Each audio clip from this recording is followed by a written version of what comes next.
Southerners or mountain people from Appalachia. That's what I grew up in. I hope I'll be the last president that ever lived in a house when I was a kid without indoor plumbing on a little farm. It's good everybody laughs when you say it and you think, God, man of the people. Let me tell you something, folks. In the wintertime, the outhouse is way overrated. And if you live in the South, it's overrated in the summertime because of the snakes you got to watch out for.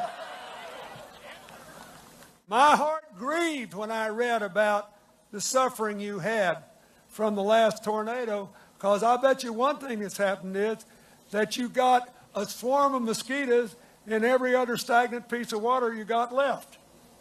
Am I right? I've been there. I get this. And I loved growing up in Arkansas when our per capita income was barely half the national average. And I was raised never to resent anybody else, never to look down on anybody else, and never to think anybody was better than me, but to get up every day and go to work. And I had the work to do. So when I had 6 jobs going through law school, I felt like the luckiest person in the world, not somebody who was oppressed. Why? The difference between me then and those people now is that they get up and look in the mirror and they think every tomorrow is going to be like today. They don't have the power to change the future, to take care of their kids, to make it better. I get why they're angry. But what I want to ask you to do, first and foremost, vote early, talk to your friends, neighbors, and families. But second, if you see people who are for the other candidate and they say something hateful to you, do not respond in kind. Look at them and say, you know something? America needs you too. But you are not going to get where you want to go with a slogan like Make America Great Again. Hey man, I am a 70-year-old white Southerner. I know exactly what that means. I know exactly what that means.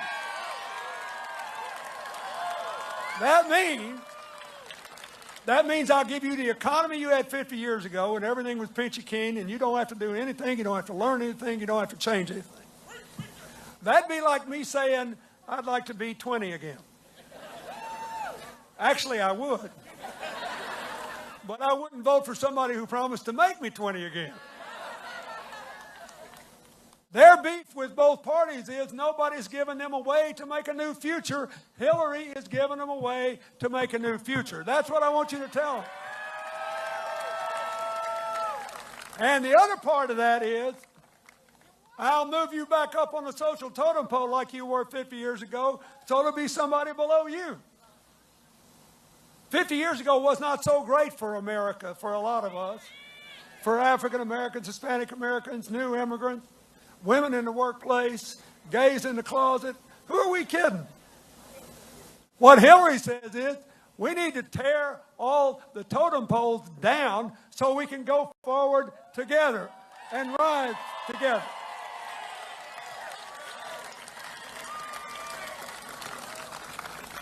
So I want to tell you a story. I was in the easternmost university in Kentucky, right in the Appalachians, 40 miles from southwest Ohio, 50 miles from the West Virginia border, the place where everything is supposed to be terrible and people are supposed to be mad, at Morgantown State. And I got invited to go there because they have a partnership with NASA in nanotechnology. In other words, little bitty computing chips with big, big power. Because I spent $500 million of your money to develop the first nanotechnology. And the space agency loved it, which is interesting, said space is getting bigger all the time, that they would want it the smallest kind of computing power. And I saw undergraduates making nano satellites that you can hold in your hand that look just like those big communication satellites you see on television. But they cost $400 million. These cost $1 million, and they'll do a lot of the same things.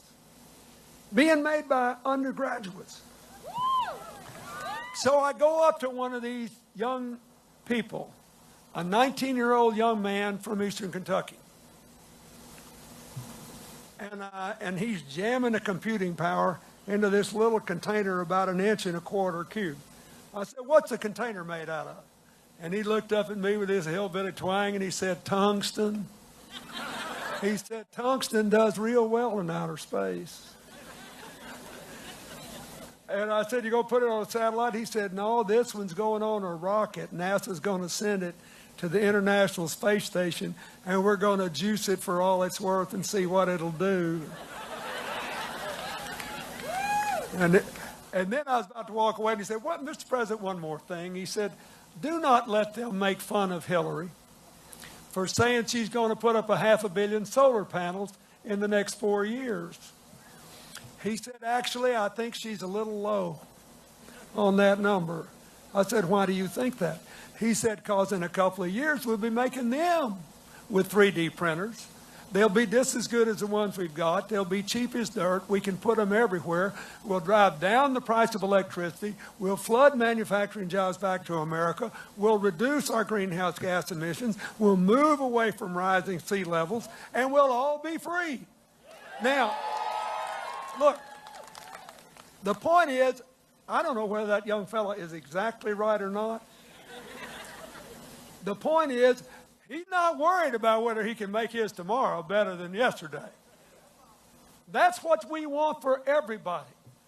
I want to be able to look into the eyes of every young person in this audience and know they have no doubt that they can make their tomorrows better than yesterday, that they do not resent people who are different from them. They treasure them, and they realize it's a priceless American asset, and that we're going to do great.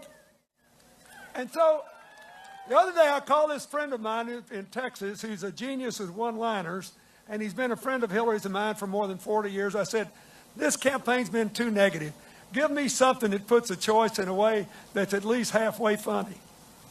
And he didn't even take a breath. He said, if you do not want someone to drive the truck off the cliff, do not give them the keys.